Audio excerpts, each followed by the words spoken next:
Good morning and welcome to our daily devotional from Pilgrim Congregational Church. I'm Patrick Horn. Very glad to have you with us on this Tuesday morning, March the 26th, 2024.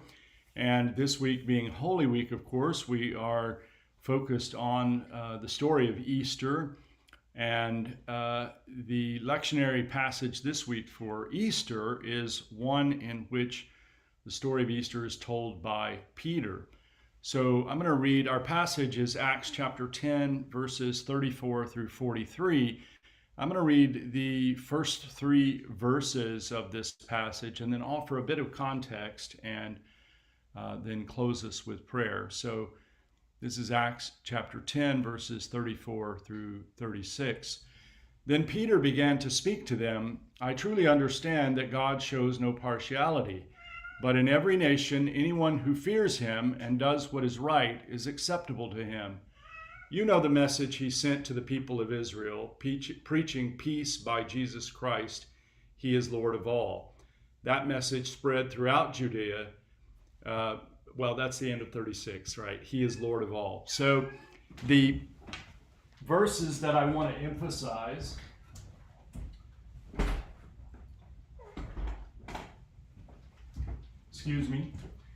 The verses that I want to emphasize here bring out the context, one in which Peter is or has been struggling with the nature of the relationship between Jews and Gentiles and the relationship between the rules and regulations concerning Jewish life and the message of the gospel to Gentiles and what that relationship is.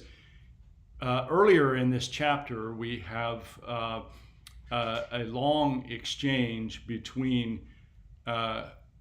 Cornelius. Well, first of all, we have Peter's vision of what is okay to eat, what is kosher to eat.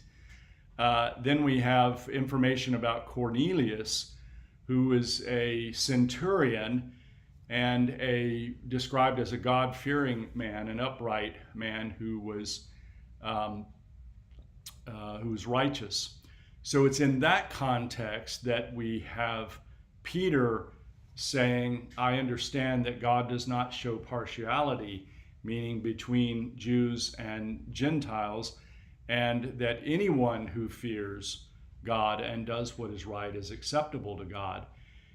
Now, the other interesting part of these verses is that Peter recognizes that the message of the gospel comes through Jesus, comes through the Jewish tradition, through the Israel nation and the story of Israel and the promises to Israel. And it's in that historical context that Jesus comes. And so Peter says, you know the message he sent to the people of Israel. Now, it's also true that in the Gospels, we have several encounters that Jesus has with people that are not a part of Israel. The woman at the well, the Samaritan, and also another Samaritan. So we know that there are these exchanges that Jesus has with non-Jewish people, but now the issue has begun to explode because of this message, and Peter has to really think about what that means. And his conclusion is, here at the end of 36, he is Lord of all. So immediately, there were many differences among early Christians about the nature of Christianity, one of the biggest being, of course, between Paul and Peter.